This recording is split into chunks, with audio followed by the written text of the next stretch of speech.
ایک دن ایک چھوٹا سا گاؤں میں ایک لالچی آدمی رہتا تھا۔ وہ ہر وقت دولت اور مال کی طلب میں مصروف رہتا اور کسی بھی قیمت پر دوسروں کو بہکاتا تھا۔ اس کا دل صرف پیسوں کی طرف لگا ہوتا تھا۔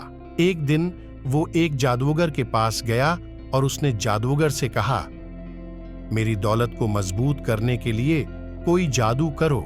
جادوگر نے اسے ایک جادو کا مشورہ دیا، لیکن اس نے کہا کہ اگر وہ جادو کا استعمال اچھے کاموں کے لیے کرے گا تو وہی اس کی دولت کو مضبوط کرے گا۔ لیکن لالچی آدمی نے اسے نظر انداز کر دیا اور صرف اپنی دولت بڑھانے کے لیے اسے استعمال کرنے کا فیصلہ کیا۔ جادوگر نے اسے ایک چمچہ دیا اور کہا، جب بھی تمہیں لالچ کا جادو چاہیے، اس چمچہ کو استعمال کرو، لیکن یاد رکھو اس کا استعمال صرف اپنے فائدے کے لیے نہیں کرو۔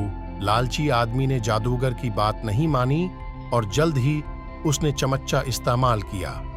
وہ اب اپنے مقام کو بڑھانے کے لیے ہر طرح کی چالیں کھیلنے لگا، مگر جیسے ہی اس نے اس چمچہ کو استعمال کیا، وہ دیکھا کہ لوگ اس کی باتوں میں بہک گئے اور وہ ان کو اپنی مرضی کے مطابق چلانے لگا۔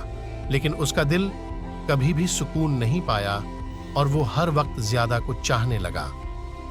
اس نے اپنی خوشی کو دولت اور مال میں تلاشنے کی کوششوں میں گنوانے لگا۔ اس کی لالچ نے اس کو اپنے دوستوں اور ہمسایوں سے دور کر دیا اور اس کو اکیلا چھوڑ دیا۔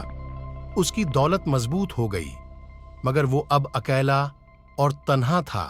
انجاماً لالچ اور حرص نے اس کو اس کی سب سے قیمتی چیزوں سے دور کر دیا اور وہ اپنی تباہی میں پہنچ گیا۔